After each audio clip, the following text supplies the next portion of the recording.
ती आडनाव सांगते आणि 40गाव मध्ये कोणतं गाव सांगितलंस तू? फरसगाव. फरसगाव ना? फरसगाव असं 40गाव मधलं गावाचं नाव आहे आणि तिला तिच्या आईवडिलांनी एरोडा मेंटलला ॲडमिशन केलं होतं असं तिचं म्हणणं आहे. पण ती ऑर्फन म्हणून आपल्याकडे एक बेवारस बेघर म्हणून आपण तिला सांभाळतोय. गेले 2 वर्ष ती शांतीबनमध्ये राहतीये आणि तिला विशेष काही स्वतःबद्दल माहिती सांगता येत नाही. काही गोष्टी विचारल्या तर फक्त हो म्हणती, बाकी विशेष काही रिस्पॉन्स ती देत नाही. तर ती आपल्याकडे ऑर्फन म्हणून आहे, गेले 2 वर्ष राहतीये. जर या व्हिडिओच्या माध्यमातून तिच्या घरापर्यंत हा व्हिडिओ गेला आणि जर तिला एक्सेप्ट केलं तिच्या फॅमिलीने तर खूप मोठी मदत पण होईल आणि तिला घर पण मिळेल. तसंही आपली संस्था गेले बरेच वर्ष काम करते, त्यामुळे आम्ही तर ती जबाबदारी घेतलीच आहे, त्याच्याबद्दल काहीच नाही. पण जर एखाद्या व्हिडिओमुळे जर तिचं आयुष्य अजून चांगलं होत असेल तर खूप छान आहे. म्हणजे तिच्यासाठी तर एक आनंदाचीच गोष्ट आणि आमच्यासाठी सुद्धा. बाई तुझ्या गावाचं नाव सांग. खरसगाव. खरसगाव ना? आणि कुणी सोडलं एरोडा मेंटलला? आई बापानं. लग्न झालंय? हा. मग नवरा काय करतो? जडीबुटी काम करतो. जडीबुटीचं. नवऱ्याचं नाव काय? अशोक. आडनाव? गायकवाड. अशोक गायकवाड. मग आम्ही तुला घरी नेलं 40गावला तर तुला सापडेल घर? घर सापडेल?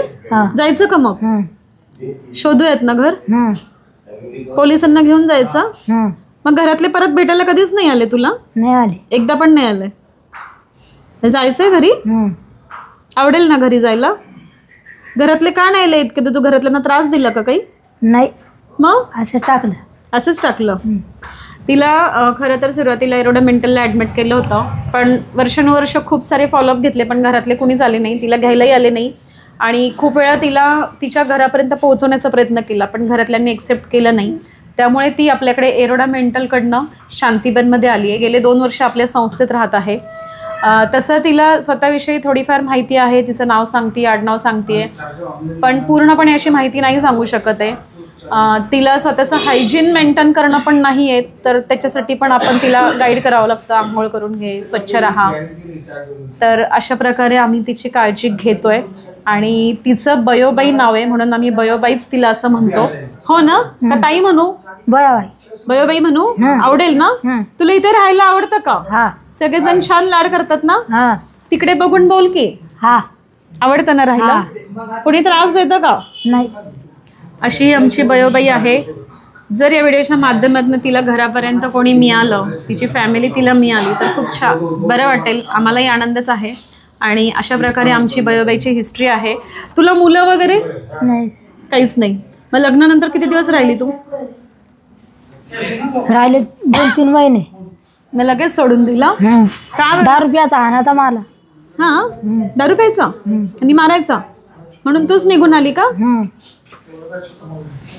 अशा प्रकारे ती तिची हिस्ट्री सांगतीये. म्हणजे थोडी स्वतःबद्दल माहिती सांगते. जडीबुटी असं विकत होता तो आणि तिला मारहाण करत होता. पण आता जसं आईवडिलांनी सोडून गेले तर गेले कित्येक वर्ष ते फिरकले सुद्धा नाहीये आणि कित्येक वर्ष ती एरोडा मेंटलला राहून तिचं पुनर्वसन आपल्या संस्थेत केलं आहे. तर अशा प्रकारे बयोबाईसारखेच आपल्याकडे खूप सारे मेंबर आहे आणि त्यांचे आम्ही निःशुल्क सांभाळ करतोय. तर तुम्हालाही जर कधी वाटलं अशा व्यक्तींना काही मदत करायची असेल तर नक्की आपल्या शांतीबनला भेट द्या. वडगाव बुद्रुक इथे आहे. हे पूर्ण मनोरुग्णांसाठी पुनर्वसन केंद्र आहे. धन्यवाद.